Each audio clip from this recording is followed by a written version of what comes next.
Hello दोस्तों, easy way tutorial में आप सभी का स्वागत है। मैं हूं अनुराग सर और आज इस वीडियो में आप लोगों के साथ मैं डिस्कस करने वाला हूं सीटेट पेपर 2 के मैथ के क्वेश्चंस। इसके पहले के वीडियो अगर आपने नहीं देखा है तो उस वीडियो का लिंक आपको इस वीडियो के डिस्क्रिप्शन में मिल जाएगा, आप वहां से देख सकते हैं या तो आपको प्लेलिस्ट में भी मिल जाएगा। चलिए स्टार्ट करते हैं। क्वेश्चन नंबर 19 देखिए क्या बोला है आपको। क्वेश्चन नंबर 19 बोला है विच ऑफ द फॉलोइंग स्टेटमेंट और statements envision the growth of a mathematics teacher at middle school level। तो ये जो है मैथ्स के पेडागोजी का क्वेश्चन आपको दिया है, बहुत ही सिंपल सा है। देखिए क्या बोला है इसमें कि which of the following statement और statement envision the growth of a mathematics teacher. जो मैथ्स के जो टीचर्स होते हैं उससे रिलेटेड, मतलब वो जो मैथ्स का टीचर है वो इन्विजन द ग्रोथ ऑफ, उस मैथ्स के टीचर को कौन सा इसमें से ग्रोथ करा सकता है या उसके लिए अच्छा है, ऐसा हम बोल सकते हैं। ठीक है, so envision the growth of a mathematics teacher at middle school level, मतलब इन जो स्टेटमेंट में से कौन सा एक मैथ्स टीचर का होना अच्छा बताता है। अगर वो क्वालिटी उसके अंदर होगा तो मैथ्स का एक अच्छा टीचर है, वैसे हम बोल सकते हैं। देखिए इसमें क्या बोला है, कुछ स्टेटमेंट दिए हैं आपको, 4 स्टेटमेंट दिए हैं और उसमें से कौन सा ट्रू होगा वो आपको सेलेक्ट करना है। यहाँ आपको 4 ऑप्शन दिए हुए हैं। देखिए पहला क्या बोला है, फर्स्ट बोला है knowledge of mathematics and content specific pedagogy. तो ये तो सही बात है, जो मैथ्स का टीचर होगा उस मैथ्स के टीचर को मैथमेटिक्स का नॉलेज तो होना ही चाहिए, तो ये तो सही है। एंड कंटेंट स्पेसिफिक पेडागोजी, जो हम बीएड में सीखते हैं, है ना, मैथ्स का हम पेडागोजी सीखते हैं, साइंस का अगर है तो साइंस का पेडागोजी सीखते हैं, जो भी हमारा सब्जेक्ट होता है उसका हम पेडागोजी सीखते हैं बीएड में, तो ये तो सही बात है। मतलब आपका जो फर्स्ट ए है ये तो आएगा ही आएगा। तो देखिए ए जो है, ए जहाँ नहीं है वो तो निकल जाएगा। देखिए ए इसमें है नहीं तो ये आपका आंसर नहीं हो सकता, ए इसमें भी नहीं है तो ये भी इसका आंसर नहीं हो सकता, है ना। और ए देखिए, ए इसमें है क्या, इसमें भी नहीं है तो ये भी निकल जाएगा। मतलब सिंपल सी बात है कि ए जो है आपका होना ही चाहिए। देखिए इसमें ए तीनों के तीनों क्या है, तीनों में ए नहीं है तो आपके तीनों ऑप्शन निकल गए, बचा क्या, ये वाला, मतलब यही राइट होगा। चलिए देखते हैं बाकी के क्या दिए हैं। सो सेकंड बोला है be ability to recall any given formula. तो क्या टीचर वही अच्छा होता है क्या कि जिसको कोई फॉर्मूला रिकॉल करके वो बता दे, रट्टाफाई करके बता दे तो वो अच्छा टीचर है? ये तो सही बात नहीं है, तो ये आंसर नहीं होगा, तो बी जो है वो नहीं होगा। ओके, सी देखिए reflecting on the teaching learning process and student learning. तो सी जो है, ये जो सी है ये देखिए क्या बोला है आपको, reflecting on the teaching learning process. जो टीचिंग लर्निंग प्रोसेस है उस पर वो रिफ्लेक्ट कर सके, वो बता सके उसमें क्या अच्छाई है क्या बुराई है। एंड स्टूडेंट लर्निंग, स्टूडेंट को भी बता सके कि कहाँ उनका गैप हो रहा है, क्या उनको नहीं आ रहा है, कैसे वो प्रोग्रेस कर सकते हैं। तो ये जो है थर्ड पॉइंट प्रॉपर है। एक मैथ्स जो टीचर होता है उसको रिफ्लेक्टिंग करना आना चाहिए कि बच्चे को अगर ये प्रॉब्लम हो रहा है मैथ्स करने के लिए, ये टॉपिक नहीं आ रहा है तो उसको कैसे वो समझाएगा। तो सी जो है ये पॉजिटिव है। नेक्स्ट देखते हैं डी क्या बोला है, successfully preparing student for math olympiad. अब देखिए, अब ए है सी है, अगर आप डी को भी कंसिडर करो लेकिन यहाँ डी है ही नहीं। और अगर ध्यान से देखो क्या बोला है डी में, successfully preparing student for math olympiad. तो मैथ्स टीचर क्या सिर्फ मैथ ओलंपियाड के लिए ही पढ़ाता है क्या? नहीं, तो ये जो डी है ये भी ट्रू नहीं है।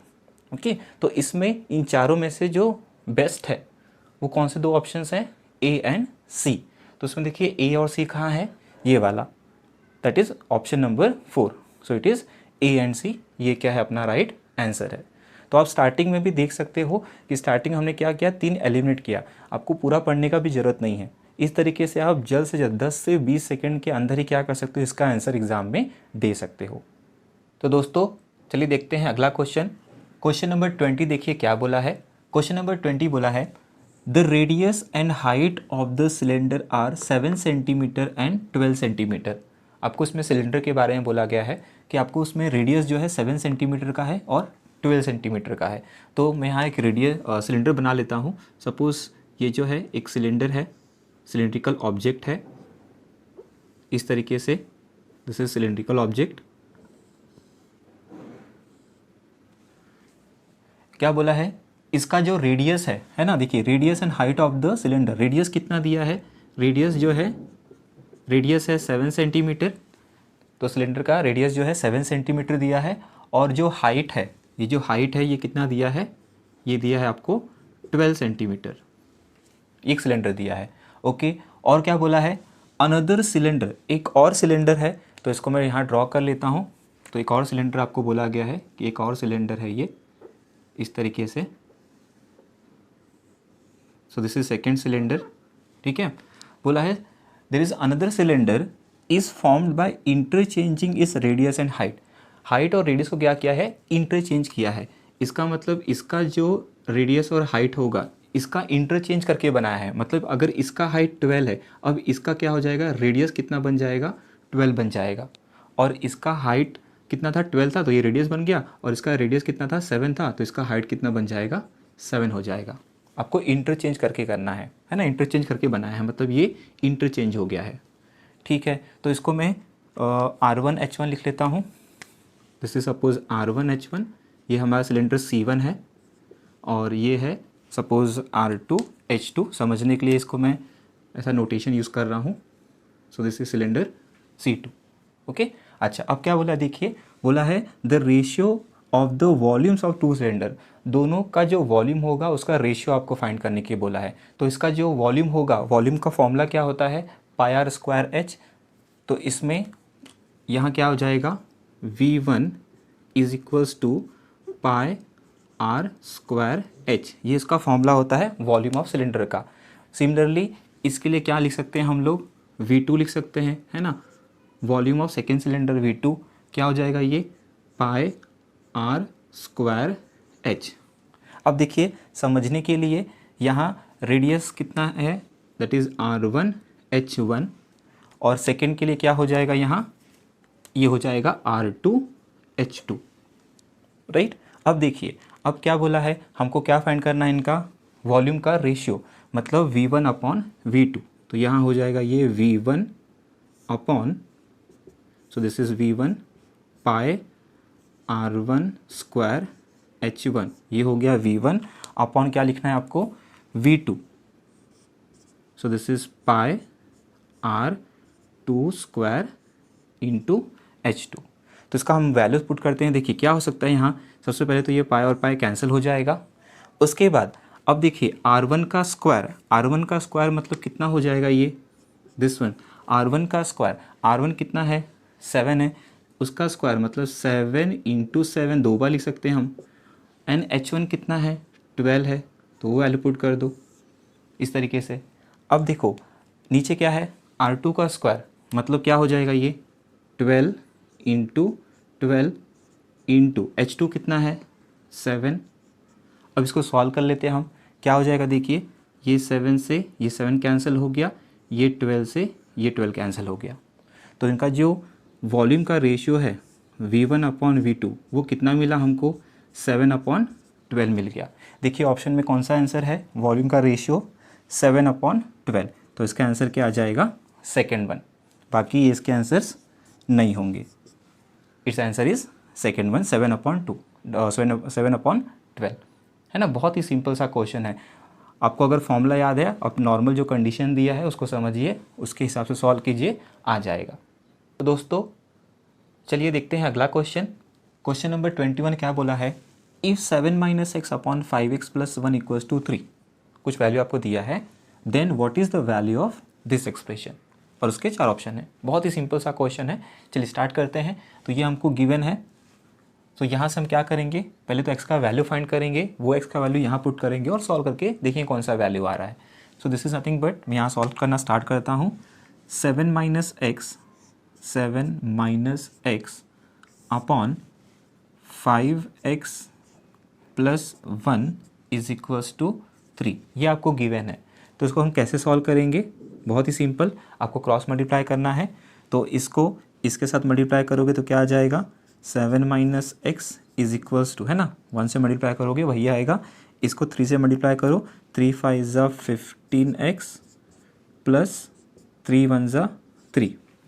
अब क्या करो, x के टर्म को साथ में रखो। तो ये मैं जो -x है इसको मैं यहाँ भेज देता हूँ ये साइड पर, और ये +3 को यहाँ ले लो, है ना। तो क्या हो जाएगा, देखिए ये जो +3 है ये यहाँ से यहाँ आएगा, तो क्या हो जाएगा, -3 हो जाएगा। और ये जो -x है यहाँ जाएगा तो क्या हो जाएगा, प्लस एक्स हो जाएगा। तो एक्स एक अलग साइड हो गया, नंबर्स अलग साइड हो गए। नाउ 7 माइनस 3 कितना हो जाएगा, ये 4 हो जाएगा, right. Is equals to 15x plus x कितना हो जाएगा, 16x। तो ये हो गया, दिस इज 16x। हमको x का वैल्यू चाहिए। देखिए 16 यहाँ इंटू में है, तो यहाँ से 16 क्या होगा, 16 यहाँ से यहाँ आ जाएगा, डिवीजन में हो जाएगा। सो देयरफॉर हमको x का वैल्यू क्या मिल जाएगा, 4/16। इसको आप सॉल्व करोगे, 4 1 ज़ा 4, 4 4 ज़ा 16, है ना। तो x का वैल्यू कितना मिल गया हमको, 1/4 मिल गया। अब देखिए आपको क्या पूछा है, आपको इसका वैल्यू पूछा है। तो हमारे पास x है ही, तो ये हमको वैल्यू फाइंड करना है। सो x plus 1 upon x minus 1, इसका वैल्यू हमको पूछा है। तो हम इसको वैल्यू पुट करते हैं। x की जगह पे क्या आ जाएगा, यहाँ हो जाएगा 1/4 प्लस 1 अपॉन, इसकी जगह पे 1/4 माइनस 1। अब इसको भी आप सॉल्व कर सकते हो। देखो ये 1/1 होता है ना, और ये भी क्या होता है, 1/1। तो क्रॉस मल्टीप्लाई कर दो, वेरी सिंपल। क्या हो जाएगा, ये 1 × 1 1 हो जाएगा, प्लस 4 × 1 4 हो जाएगा, अपॉन 4 × 1 4 हो जाएगा। देन दिस अपॉन साइन कितना हो जाएगा, ये 1 × 1 1 माइनस 4 × 1 4 अपॉन 4 × 1 4। तो ये 4 और ये 4 क्या हो जाएगा, कैंसिल हो जाएगा। इक्वल्स टू कितना आ जाएगा, देखिए 4 प्लस 1, दिस इज़ 5, ये हो गया 5 अपॉन 1 माइनस 4 कितना हो जाएगा, ये -3। तो आंसर कितना आ गया, 5/-3। देखिए कौन सा option, 5/-3, this one, that is option number 3rd one, है ना, -5/3 या 5/-3। बहुत ही सिंपल सा क्वेश्चन, आई होप आपको ये समझा है। तो दोस्तों चलिए देखते हैं अगला क्वेश्चन। क्वेश्चन नंबर 22 क्या बोला है, if 7 8 x 3 9 4 5 is divisible by 11। देखिए आपको एक नंबर दिया है, ये जो नंबर है ये क्या है, डिविजिबल बाय 11 है। 11 से वो पूरा डिवाइड हुआ है, डिविजिबल है। ओके, वेयर x, ये जो x है, this x is a digit, then x is equal to. देखिए इस नंबर में, इस पूरे नंबर में आपको x का वैल्यू नहीं दिया है ना। तो ये जो x है, अगर ये पूरा जो नंबर है, अगर ये पूरा नंबर 11 से डिवाइड हो रहा है, तो इस x के प्लेस में इन चारों में से कौन सा नंबर होगा तो ही वो डिवाइड होगा। तो आपको x का वैल्यू फाइंड करना है। तो इस टाइप के जब क्वेश्चन आएंगे आपको, है ना, इस टाइप के क्वेश्चन भी सीटेट में आते हैं। तो ये जो क्वेश्चन है, ये क्वेश्चन कैसे सॉल्व होगा, यहाँ आपको 11 का डिविजिबिलिटी रूल ऑफ 11 लगाना है। अब इसको समझते हैं क्या है ये। देखिए डिविजिबिलिटी रूल ऑफ 11 क्या बोलता है, a number will be divisible by 11। एक कोई नंबर 11 से कब डिवाइड होगा, if the difference between the sum of the digit at even places and the sum of digit at odd places is either 0 और multiple of 11। मतलब आपको क्या करना है, देखिए पहले मैं नंबर लिखता हूँ यहाँ। सो दिस इज 7 8 x 3 9 4 एंड 5। अब ये जो नंबर है ये 11 से कब डिवाइड होगा, by this rule, the difference between the sum of digit at even places और ऑड प्लेसेस। देखिए इसमें ऑड प्लेसेस क्या होगा, देखिए ये जो है 1 3 5 और ये 7, है ना। ये देखो 1, ये हो गया 3 5 और ये 7, तो ये क्या है, ये ऑड प्लेसेस है। दिस इज ऑड प्लेसेस पे नंबर्स है। तो इवन प्लेसेस पे क्या हो जाएगा, इवन प्लेसेस पे देखिए ये नंबर हो जाएंगे, ये और ये क्या हो जाएगा, ये इवन प्लेसेस पे नंबर है। यहाँ से अगर मैं काउंट करूँ 1 2 3 4 5 6, देखिए ये 1, ये 3 पे आ रहा है, ये 5 पे और ये 7, तो ये क्या है, ऑड है। इवन पे क्या आएगा 2, देन दिस इज 3 4 5 और 6। तो इसमें आपको क्या बोला है, आपको क्या करना है, जो सम करना है आपको, sum of digit at even place पे जो भी डिजिट है उनका सम करना है। तो यहाँ मैं लिख लेता हूँ इवन प्लेसेस पे जो भी डिजिट है। अभी इवन प्लेसेस पे कौन से डिजिट है, 8 है, उसके बाद 3 है एंड 4 है ना, ये हो गया इवन का।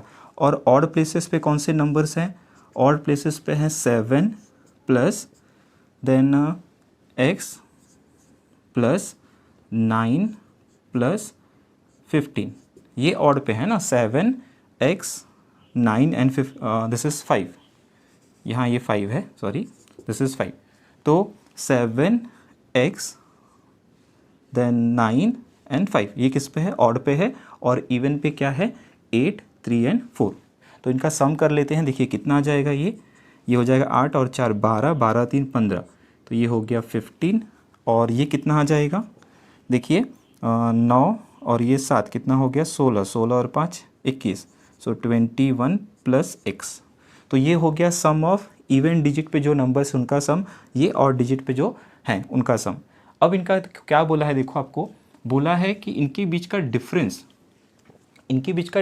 Difference between the sum of the digit at even place पे जो भी नंबर है ना, उनका सम, मतलब क्या, उनका सम दैट इज़ 15, ये हो गया राइट 15। डिफरेंस फाइंड करना है आपको, difference between the sum at even places and the sum of the digit at odd places. जो ऑड प्लेसेस है, odd places that is 21 plus x,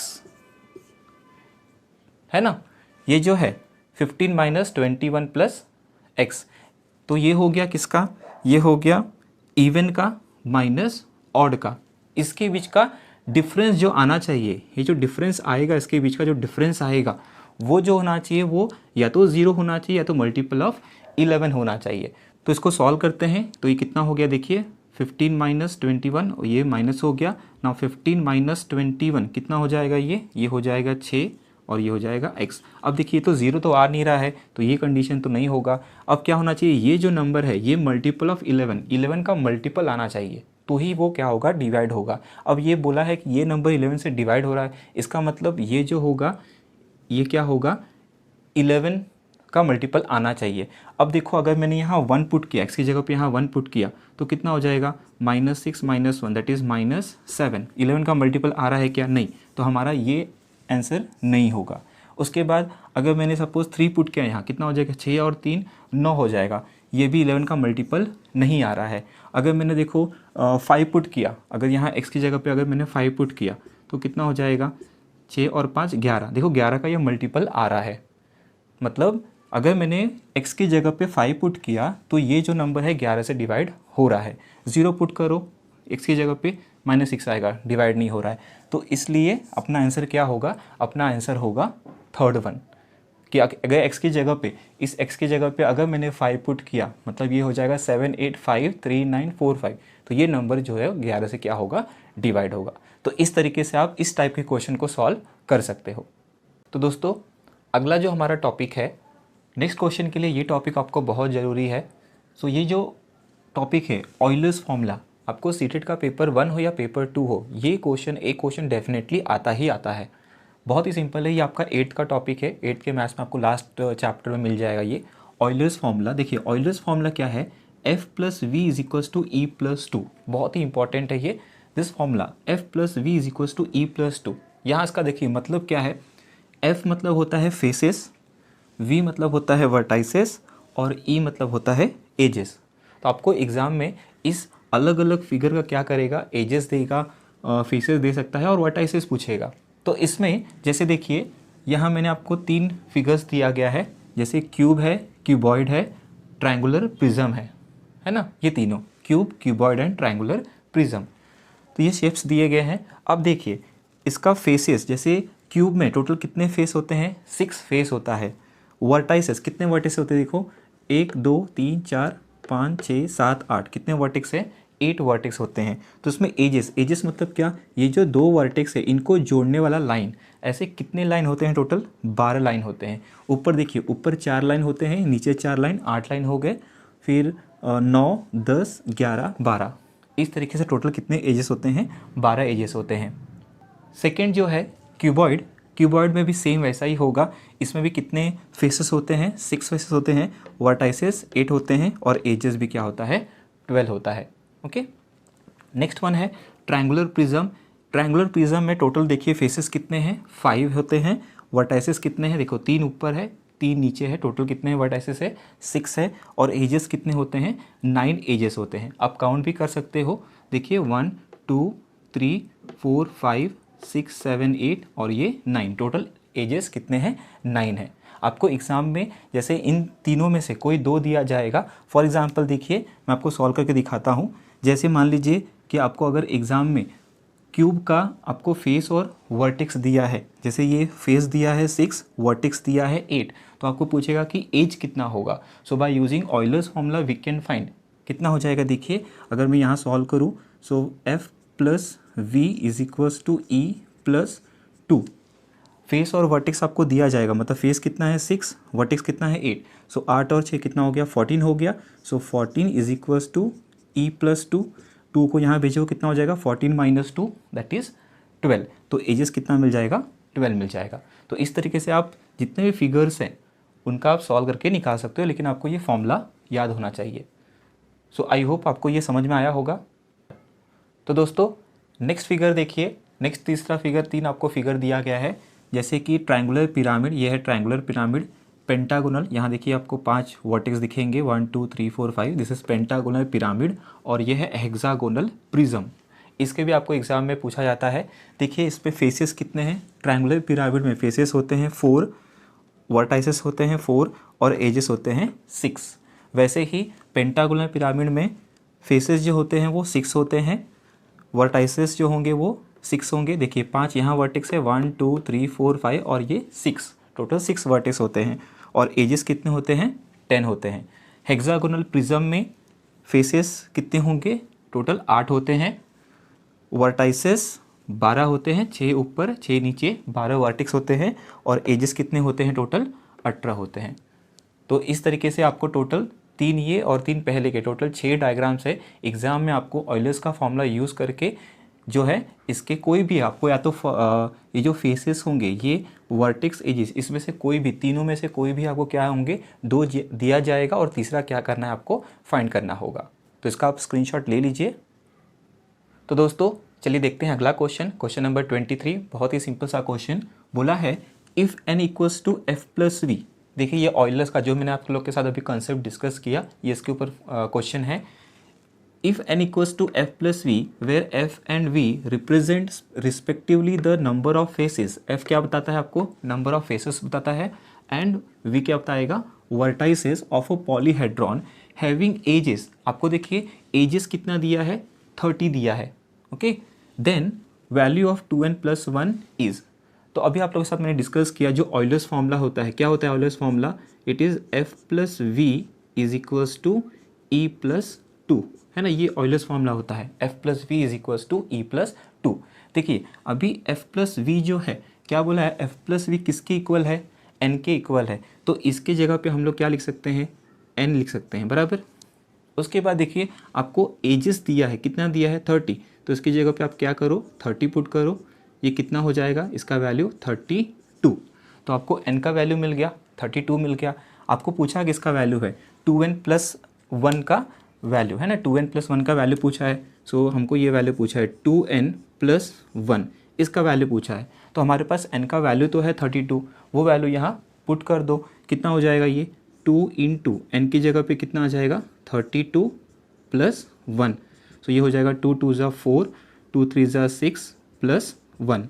सो ये कितना आ जाएगा, ये आ जाएगा 65। सो कौन सा ऑप्शन देखिए, option number 3 this one. Okay, so इसका आंसर कितना आएगा, ये जो 2n प्लस 1 है इसका वैल्यू कितना होगा 65 होगा। देखिए कितना इजी क्वेश्चन था, आपको बस कंसेप्ट पता होना चाहिए। और ये ऑयलर्स का जो फॉर्मूला है f plus V is equals to E plus 2, इसका एक क्वेश्चन आपके एग्जाम में पक्का आता ही है, तो इसको आप ध्यान रखिएगा। सो उम्मीद करता हूँ दोस्तों आज हमने जितने भी क्वेश्चन आप लोगों के साथ मैंने डिस्कस किए हैं आपको समझा है। इसके आगे के क्वेश्चन मैं नेक्स्ट वीडियो में आप लोगों के साथ डिस्कस करूँगा। अगर आपको ये वीडियो पसंद आया है तो इस वीडियो को आप लाइक कीजिए, अपने दोस्तों के साथ शेयर कीजिए और कमेंट करके मुझे ज़रूर बताइए कि ये वीडियो आपको कैसा लगा है। और इस चैनल पे अगर आप न्यू हैं तो इस चैनल को सब्सक्राइब कीजिए। वीडियो देखने के लिए थैंक यू सो मच।